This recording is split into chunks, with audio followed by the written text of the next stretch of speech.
Elsa Aguirre, la diva que sobrevivió a todo 14 de julio de 2026, Cuernavaca, Morelos.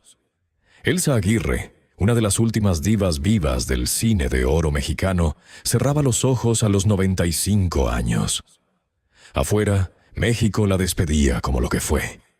Una belleza imposible, una actriz elegante, una mujer que compartió pantalla con gigantes y que durante décadas representó ese tipo de glamour que ya no se fabrica.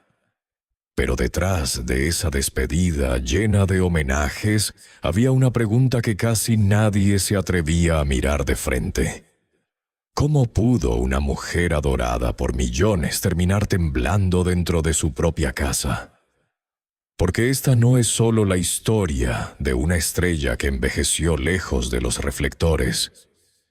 Es la historia de una mujer que buscó un hogar y encontró una jaula.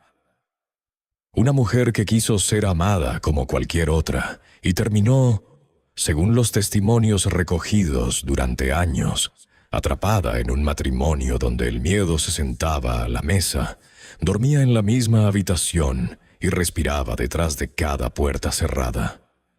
La misma mujer que tuvo el valor de denunciar cuando casi nadie se atrevía. Que crió sola a su único hijo, que lo perdió, y que aún así al final de todo, no se convirtió en odio. Esa es la historia de Elsa Aguirre. Y hoy la vas a conocer completa. Antes de continuar, necesito pedirte algo. La historia de Elsa Aguirre lleva décadas contada como una curiosidad del cine de oro.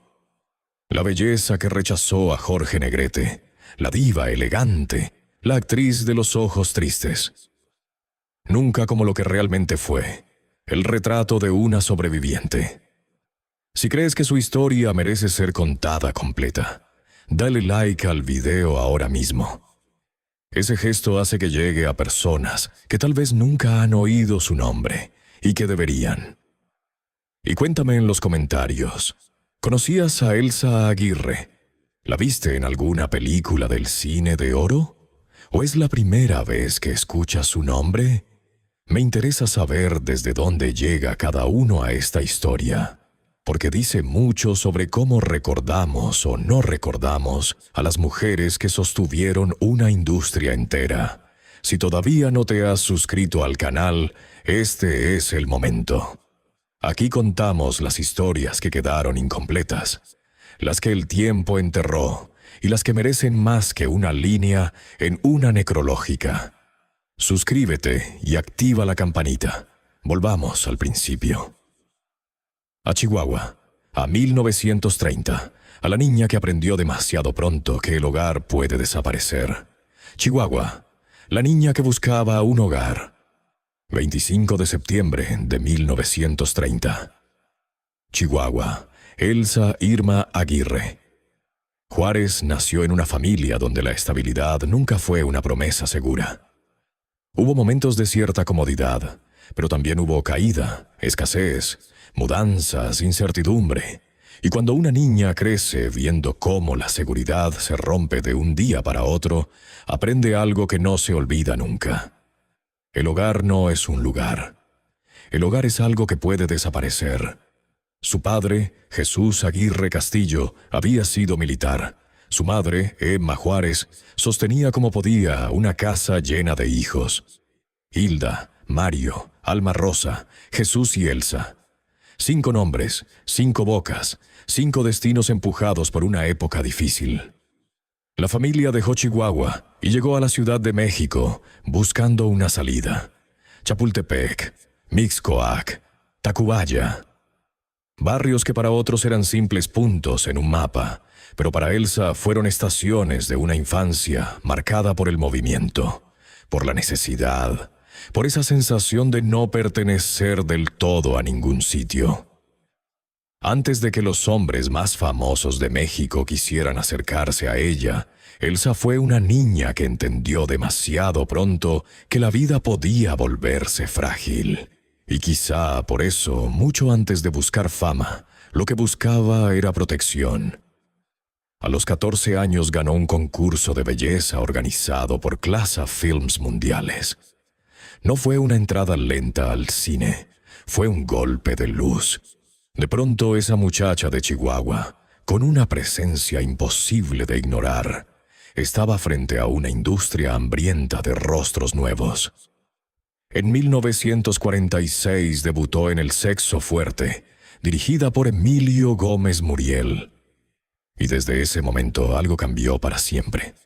Elsa ya no era solo Elsa, era una imagen. Lequia diva, cuando la fama no es suficiente. Las películas llegaron una tras otra. Actuó junto a Joaquín Pardavé, o Arturo de Córdoba, Jorge Negrete, Pedro Infante, Ignacio López Tarso, Julio Alemán. Nombres enormes que todavía pesan en la historia del cine mexicano. Y ella no desaparecía junto a ellos. Al contrario, Elsa brillaba. Cuando aparecía en pantalla, la cámara parecía obedecerle. Había algo en sus ojos, algo serio, algo profundo, como si detrás de esa belleza perfecta hubiera una tristeza que nadie sabía nombrar. Jorge Negrete se acercó a ella después de una película. Era Jorge Negrete. Para muchas mujeres eso habría bastado. Él incluso pidió permiso a su madre para tratarla, para acercarse con respeto. Pero Elsa no se quedó. No porque no entendiera el tamaño del hombre que tenía enfrente, sino porque no buscaba a un maestro. Quería igualdad, quería ternura, quería sentirse mujer, no figura admirada desde la distancia. Supo decir que no a Diego Rivera, cuando quiso pintarla de una forma que ella consideró indecorosa. Con Ignacio López Tarso, aquella admiración quedó en un amor limpio, contenido. Elsa podía ser deseada por gigantes, pero no se entregaba fácilmente, y ahí está el detalle que muchos no entienden. La tragedia no empezó porque Elsa fuera débil, empezó porque estaba cansada de ser fuerte, cansada de ser la belleza nacional, cansada de que todos la miraran y nadie la viera, cansada de tener fama sin compañía, dinero sin refugio, admiradores sin intimidad. En un México donde una mujer cercana a los 30 años empezaba a sentir encima la presión del matrimonio, Elsa comenzó a creer que tal vez la felicidad no estaba entre actores, ni cantantes, ni pintores famosos. Tal vez estaba en un hombre distinto. Uno fuera del espectáculo, uno que no quisiera su imagen, sino su vida, y esa necesidad de una casa tranquila, de una mesa familiar, de un amor sin cámaras, fue exactamente la grieta por donde iba a entrar Armando Rodríguez Morado. El matrimonio. Cuando la promesa se convierte en trampa. A finales de los años 50, Elsa estaba en ese punto de la vida, donde una mujer puede tenerlo todo, y aún así sentir que le falta lo único que importa. Tenía belleza, contratos, invitaciones, los hombres más famosos de México girando alrededor de su nombre. Pero la pregunta regresaba cada noche, cuando se apagaban las luces del estudio. ¿Y si nadie me ama a mí, sino a la imagen que ven en la pantalla? Y entonces apareció Armando Rodríguez Morado. No llegó en una alfombra roja, no llegó entre flashes. Según se ha contado, el primer encuentro ocurrió en una escena casi común. Elsa iba manejando para llevar a su hermana Hilda al trabajo. Una mañana cualquiera en la Ciudad de México. Tráfico, ruido, prisas. Y de pronto un hombre se cruzó en su camino. Era alto, de piel clara, ojos azules. Tenía esa seguridad de los hombres que saben entrar en una conversación sin pedir permiso.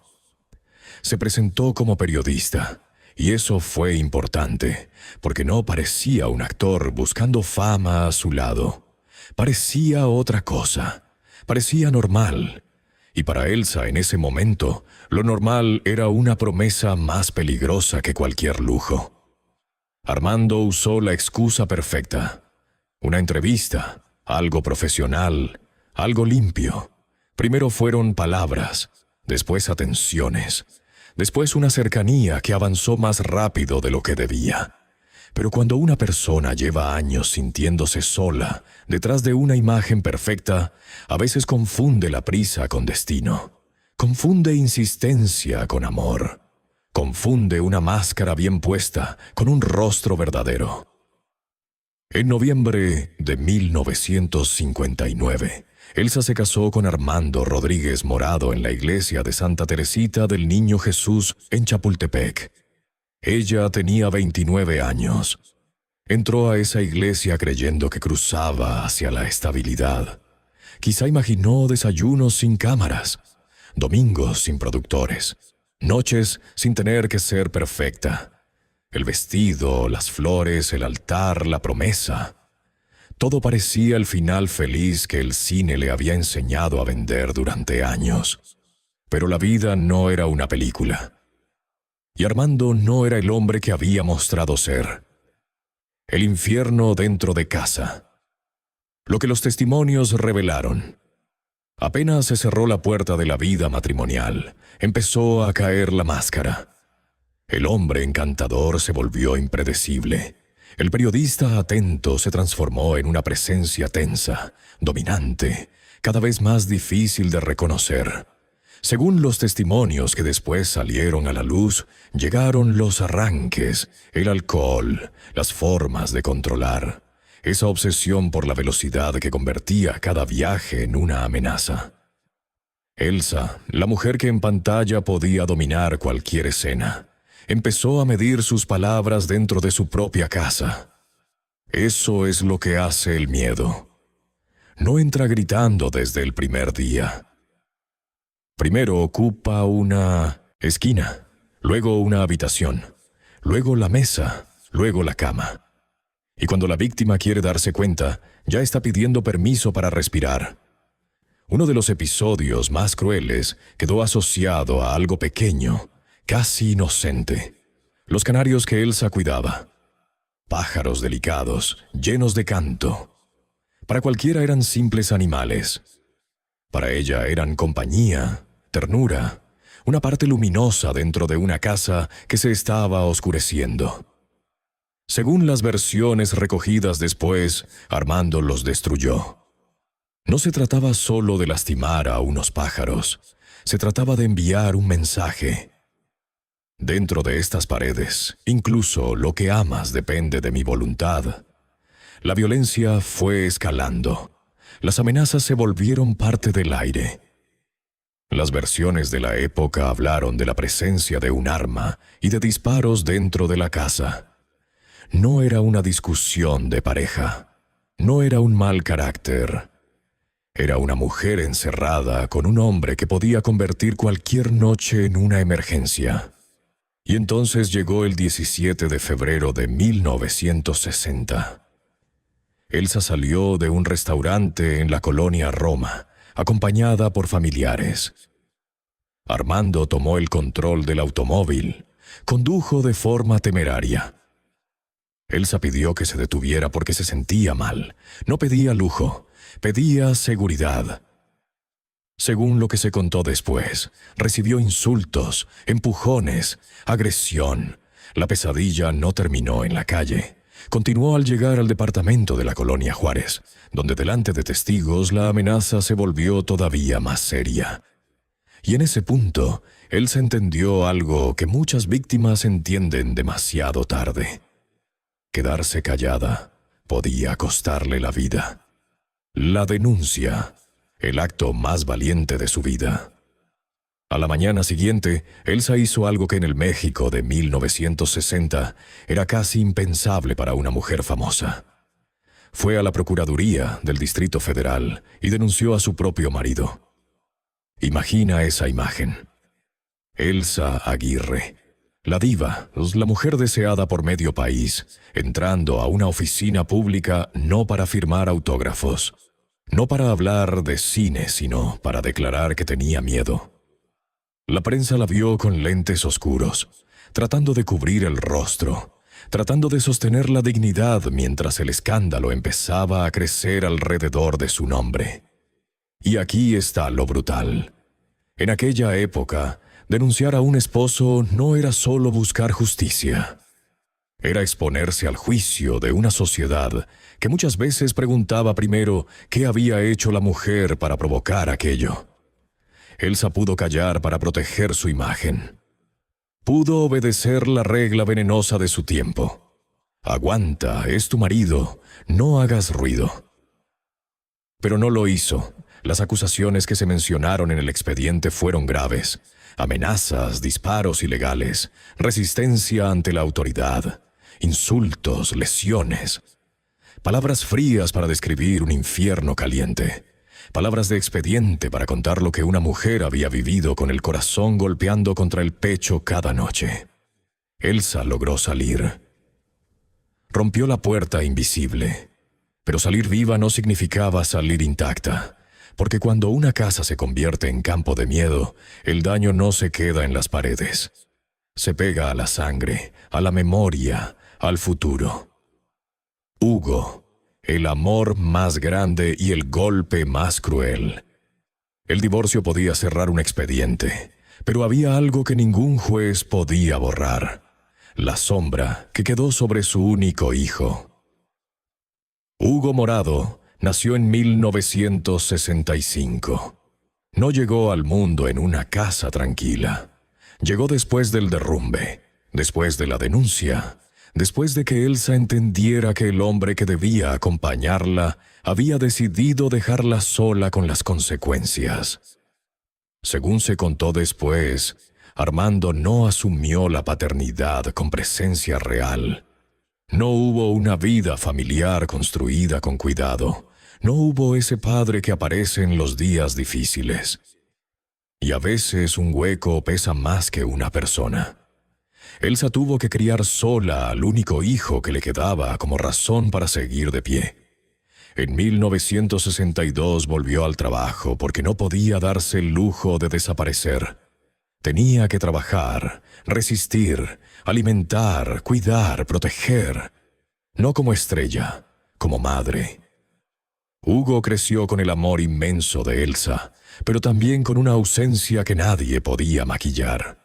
Era inteligente, tenía inquietudes. Le fascinaban los autos, los motores, la velocidad. Esa sensación de dominar una máquina y escapar por unos segundos de todo lo que dolía. Para Elsa, esa pasión se fue convirtiendo poco a poco en una preocupación. Porque cuando alguien busca demasiado el límite, quienes lo aman empiezan a vivir con el corazón detenido. En 1996, Hugo sufrió un accidente automovilístico en Insurgentes. Tenía 30 años, una edad en que la vida todavía debería estar empezando. Elsa, que había sobrevivido al miedo, a la violencia, al juicio social y a matrimonios rotos, enfrentó algo peor que todo eso: perder a su hijo, y todavía faltaba una herida más. Armando, el hombre que había estado en el origen de esa familia destruida, no apareció en el funeral. Ni siquiera ahí, ni siquiera frente al cuerpo del hijo que el tiempo ya no podía devolverle. Ese día Elsa no enterró solamente a Hugo. Enterró también la última ilusión de que aquel hombre alguna vez podría haber actuado como padre. Los matrimonios que siguieron. Buscando un hogar que no llegó después de Armando, Elsa no cerró la puerta al amor. Eso quizás fue lo más triste y lo más humano de su historia. Hacia 1965 se casó con José Bolaños, director de cine mexicano cuyo nombre había sido vinculado con Marilyn Monroe durante la visita de la actriz a México en 1962. Para Elsa quizás representaba una segunda oportunidad. Entró a ese matrimonio con Hugo en el centro de su vida, tratando de construir una familia después del incendio emocional que Armando había dejado atrás. No era una pasión de película. Era una necesidad humana. Creer que todavía podía haber un hombre distinto.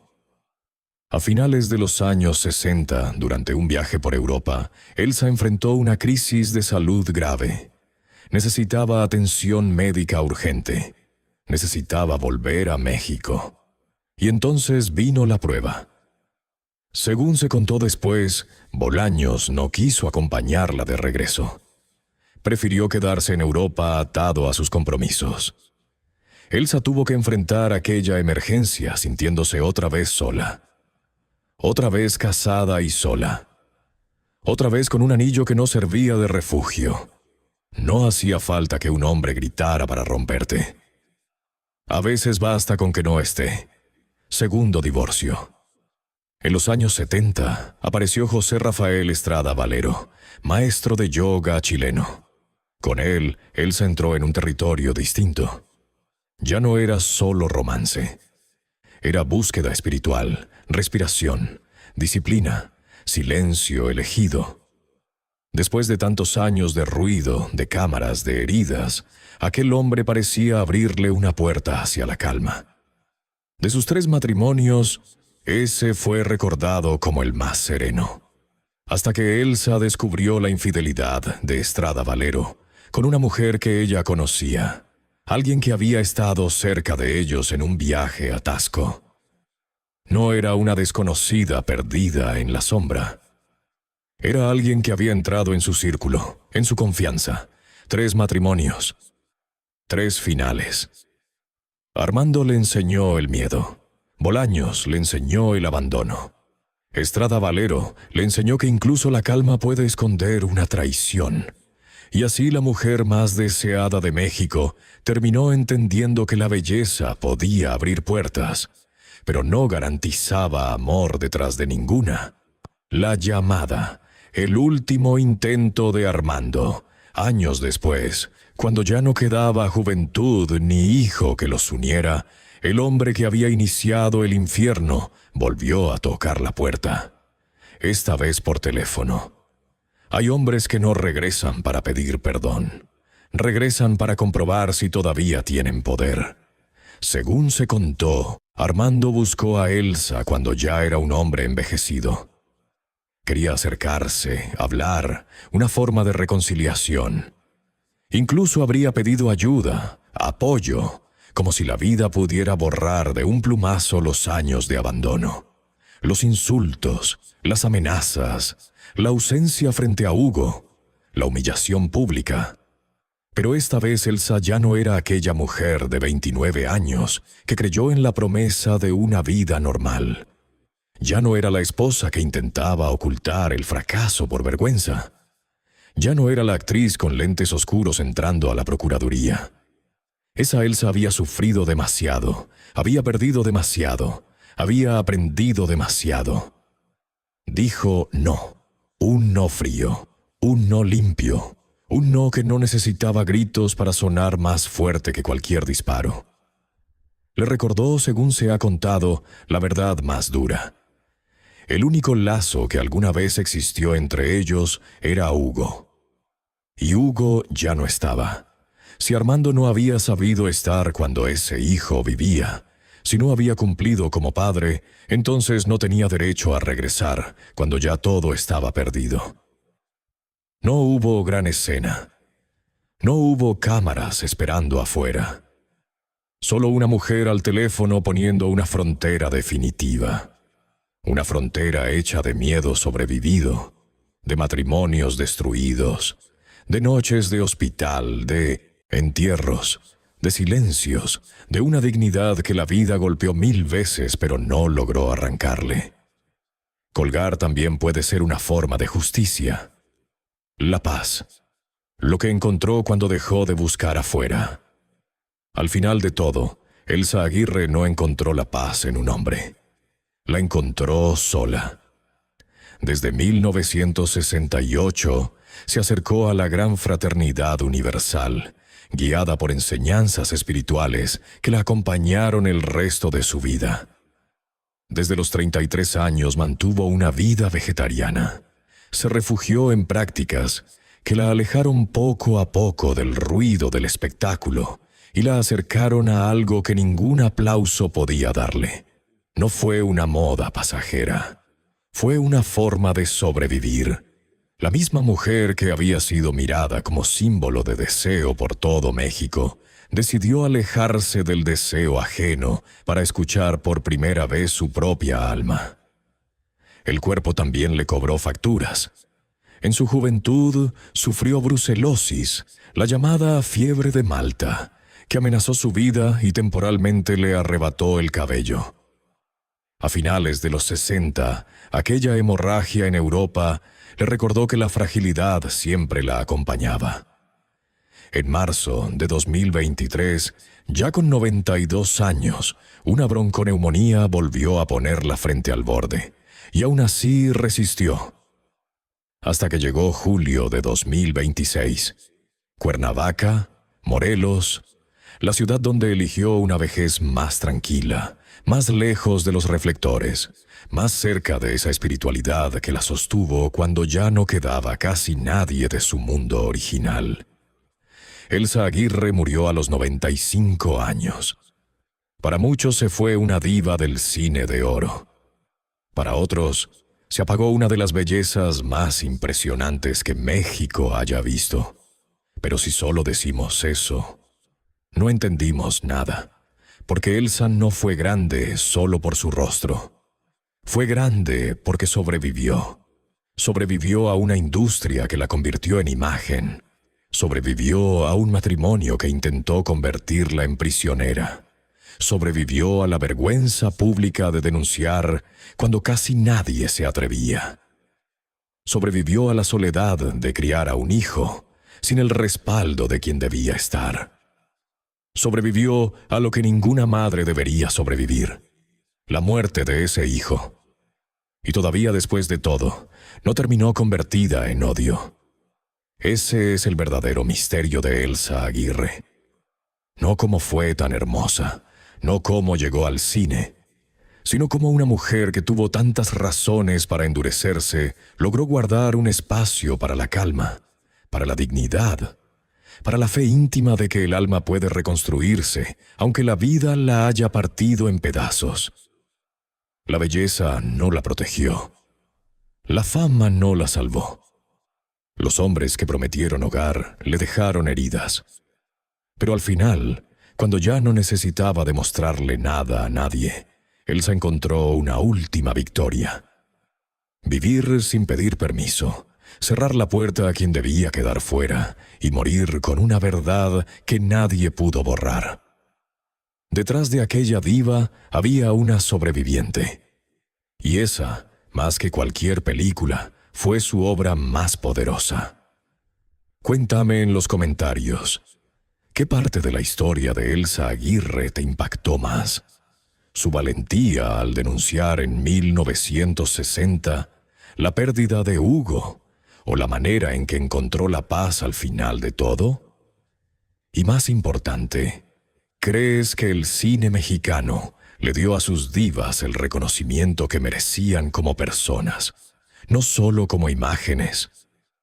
Escríbelo abajo. Es una conversación que merece más espacio del que le han dado. Si este video te llegó de alguna manera, compártelo con alguien que ame el cine de oro y que quiera conocer las historias completas detrás de los mitos. Y si todavía no te has suscrito al canal, este es el momento.